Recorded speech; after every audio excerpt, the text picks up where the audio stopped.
மேல் தங்களை அந்நியரும் பரதேசிகளும் என்று அறிக்கையிட்டார்களாம்.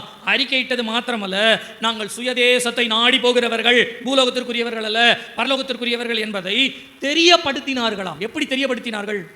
தெரியப்படுத்தினார்களாம். தாங்கள் விட்டு வந்த தேசத்தை நினைத்திருப்பார்களேயானால் திரும்பி போறதுக்கு சமயம் கிடைச்சிருக்கும். அப்படின்னா நினைச்சாங்கன்னா சமயம் கிடைச்சிருக்கும், நினைக்கவே இல்லை, அதனால அந்த சமயம் தேடவே இல்லை. அவங்க இஸ்ரவேல் ஜனங்க கானான் தேசத்துக்கு போனாங்க. போகிற வழியெல்லாம் நினச்சிக்கிட்டே போனாங்க. என்ன நினச்சிக்கிட்டே போனாங்க? எகிப்தினுடைய வெங்காயத்தையும் வெள்ளை பூண்டையும். சிலருடைய சாட்சியெல்லாம் என்ன தெரியுங்களா? ரட்சிக்கப்படுறதுக்கு முன்னால் நல்லா சாப்பிட்டேன். நான் ரட்சிக்கப்பட்ட பிறகு ரொம்ப கஷ்டத்தின் மத்தியில் போகிறேன். இந்த கெட்ட குமாரனுக்கு தகப்பன் சோறு போட்டார் பாருங்க, அந்த மாதிரி சாப்பாடு மாத்திரம் போடுவார், சுதந்திரம் தரமாட்டார். ஞாபகம் வச்சுக்கோங்க. நம்ம எதை கேட்குறோமோ அதை கொடுப்பார்.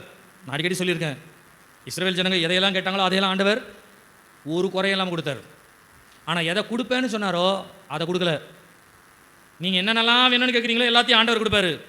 ஆனால் ஆண்டவர் எதை கொடுப்பேன்னு வாக்குத்தத்தம் பண்ணுறாரோ அதை கொடுக்க மாட்டார். கானான் தேசத்துக்குள்ள போக முடியாது. நீங்கள் யோசிச்சு பாருங்கள், நம்ம கேட்குறது வேணுமா இல்லை ஆண்டவர் கொடுக்குறன்றது வேணுமா? நம்ம கேட்குறது ஒரு நாள் 2 நாள், ஒரு மாதம் 2 மாதம், ஒரு வருஷம் 2 வருஷம் தான். ஆனால் அவர் கொடுத்தாருன்னா நிரந்தரமாக இருக்கும். அல்லேலூயா.